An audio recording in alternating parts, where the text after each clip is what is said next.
At first, investigators thought they knew who killed Nancy Daugherty. They were wrong. The man they suspected had the motive. He had been with Nancy hours before she died. He owned a vehicle similar to the one witnesses reported seeing outside her home. And he had written things about Nancy that would later sound horrifying. But there was one problem. The killer had left DNA behind. And that DNA didn't belong to him. So the case went cold. Not for 5 years, not for 10. For more than 3 decades. Then, in 2020, investigators finally learned whose DNA it was. The answer was a man who had never been the focus of the investigation. A man who had been only 18 years old when Nancy was murdered. And by the time police finally came for him, 34 years had passed. But finding Nancy's killer was only the beginning, because after the DNA led investigators to the right man, the courtroom would force them to start all over again. If you're fascinated by true crime cases where one overlooked piece of evidence changes everything, you're in the right place. Here on Cold Case Vault, we uncover the investigations, forensic breakthroughs, and courtroom battles behind some of the most compelling cases.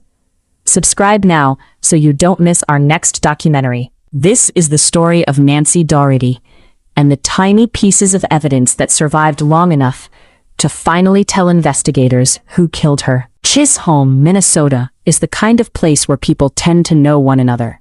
It sits on Minnesota's Iron Range, a community shaped by mining, family, work, and generations of people who often knew the same streets, the same schools, and the same families. And in 1986, Nancy Daugherty was part of that community.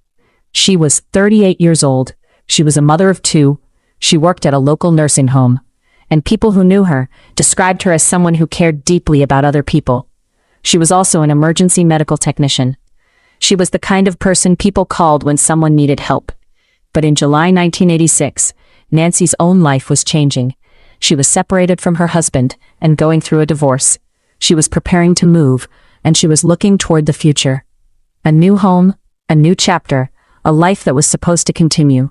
Instead, July 15th would become the last night of her life. And what happened during the next several hours would leave investigators with one of the most frustrating cold cases in Minnesota. Because they would have evidence. They would have suspects. They would have DNA. What they wouldn't have was a name. On the evening of July 15th, Nancy spent time with Brian Evanson. Evanson was someone she knew. The two had previously been romantically involved. That history would become extremely important later. They spent part of the evening together, including going out for drinks and driving around. Eventually, Evanson returned Nancy to her home. He went inside. They talked. And eventually, he left. At this point, the story should have ended like an ordinary night between 2 people who knew each other. But Nancy was not alone for the rest of the night. And sometime during the early morning hours of July 16th, something happened. Witnesses reported hearing a woman scream. There were observations of a vehicle near Nancy's home.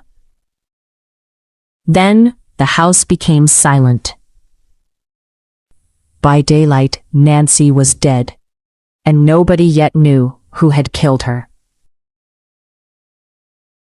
On July 16th, Nancy's body was discovered inside her Chisholm home during a welfare check.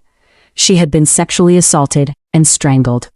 The scene immediately suggested violence. Investigators found evidence indicating that a struggle had taken place outside the home. There was disturbed grass near the back of the house. Nancy's keys were found nearby. And there was biological evidence. That evidence would become incredibly important, because investigators preserved material that in 1986 had limited value compared with what forensic science would eventually become capable of doing. They did not know that they were preserving something that could potentially identify Nancy's killer decades later. They simply collected evidence. They documented the scene. They investigated the murder. And they began asking the obvious question. Who had done this? The answer seemed to be getting closer. But then the investigation made its first major turn. Brian Evenson immediately attracted attention, and it's important to understand why. He had a history with Nancy. He had been with her shortly before her death, and investigators knew that the relationship had complicated emotions attached to it. There were also statements and writings that made investigators take him seriously as a possible suspect. One of those statements would haunt the investigation for years. Evenson had written a letter containing an angry reference to choking Nancy. That kind of statement, considered alongside the circumstances of her death, was disturbing. Then there was the vehicle. Witnesses had reported seeing a vehicle outside Nancy's home. Evenson's vehicle was similar enough to attract attention. And there was other physical evidence that investigators examined. At one point, hair evidence appeared potentially significant. Piece by piece, Evenson looked increasingly suspicious. And this is where the case becomes complicated. Because suspicion is not proof.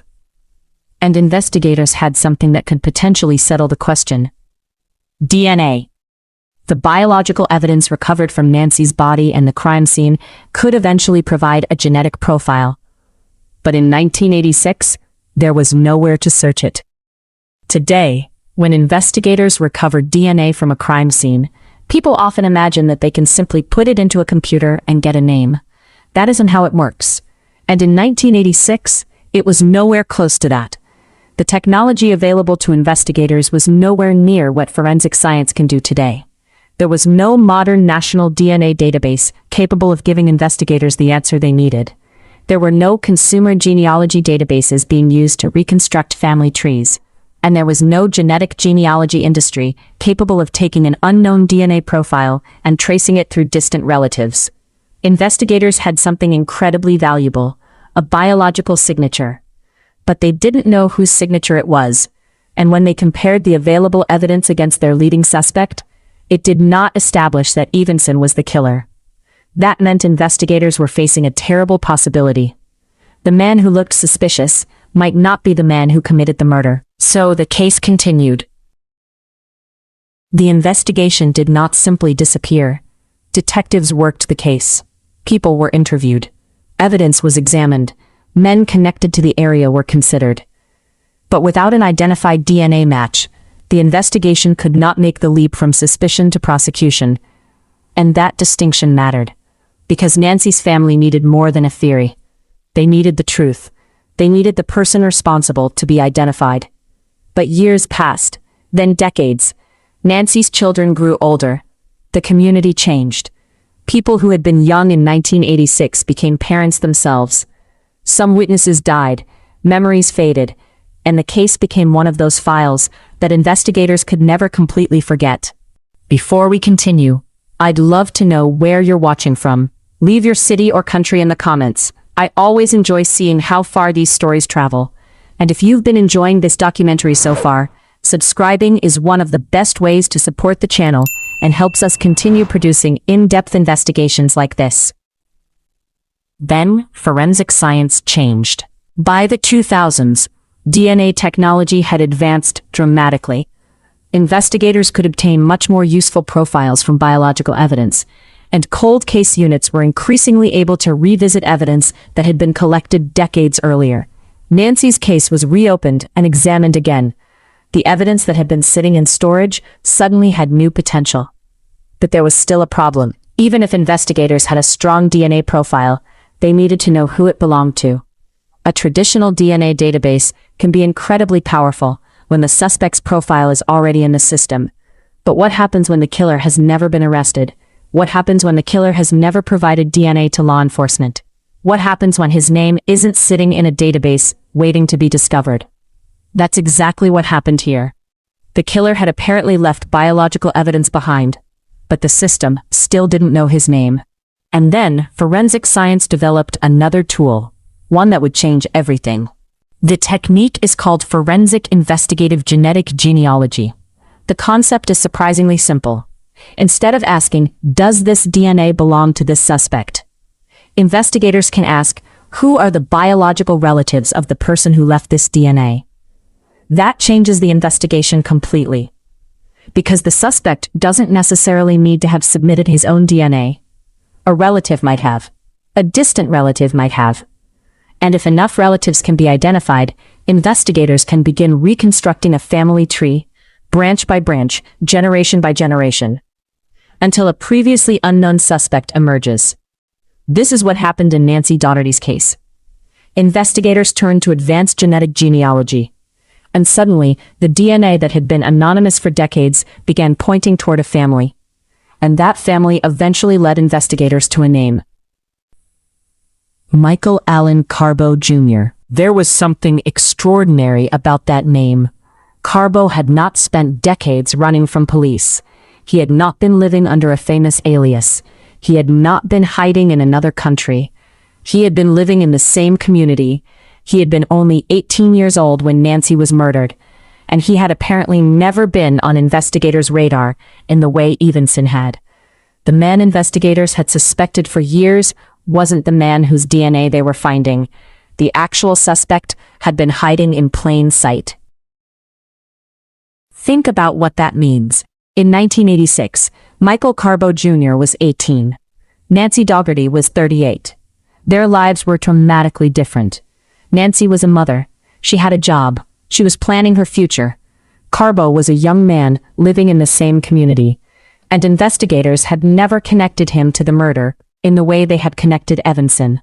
For more than 3 decades, that remained true.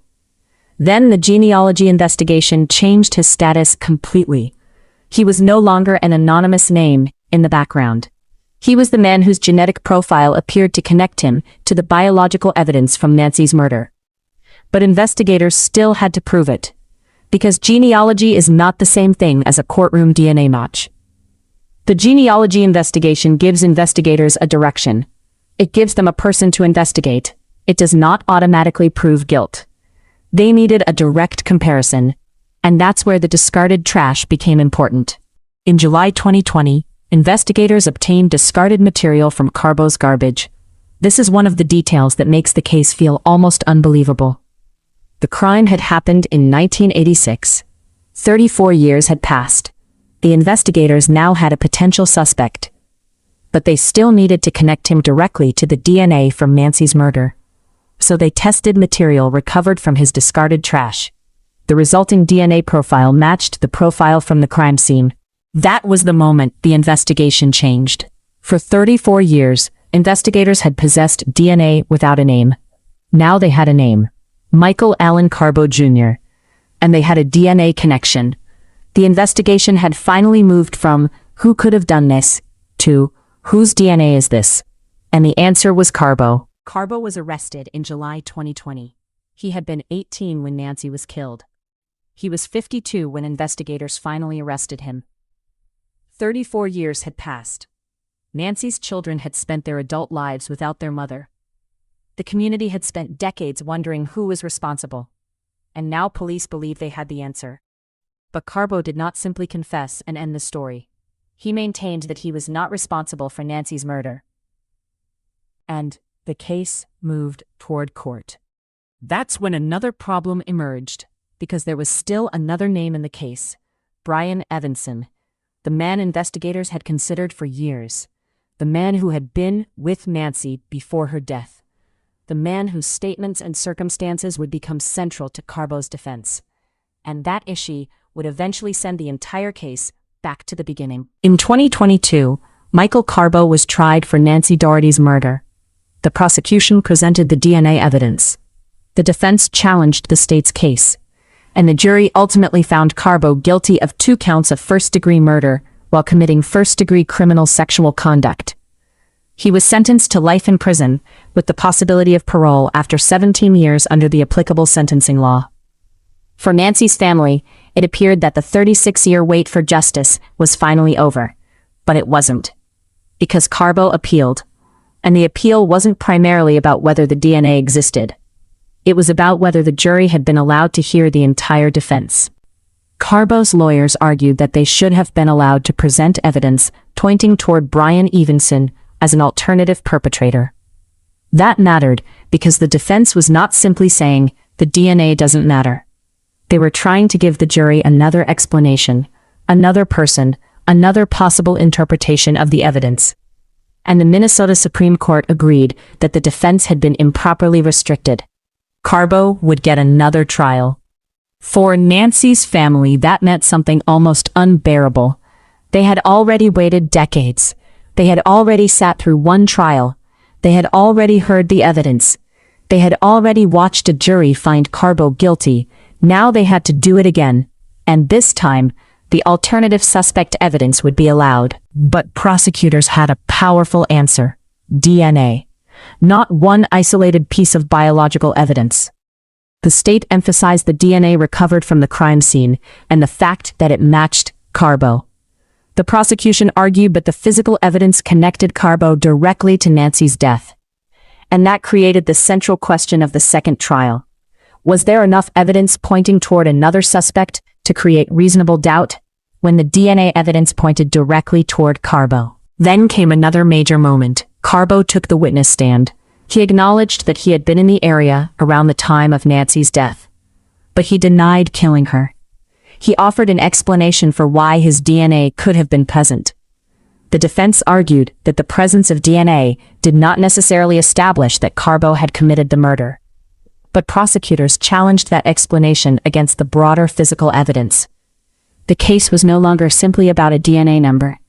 It was about the entire scene: Nancy's body, the evidence of the struggle, the biological evidence, the location of the DNA, and the competing explanation offered by the defense.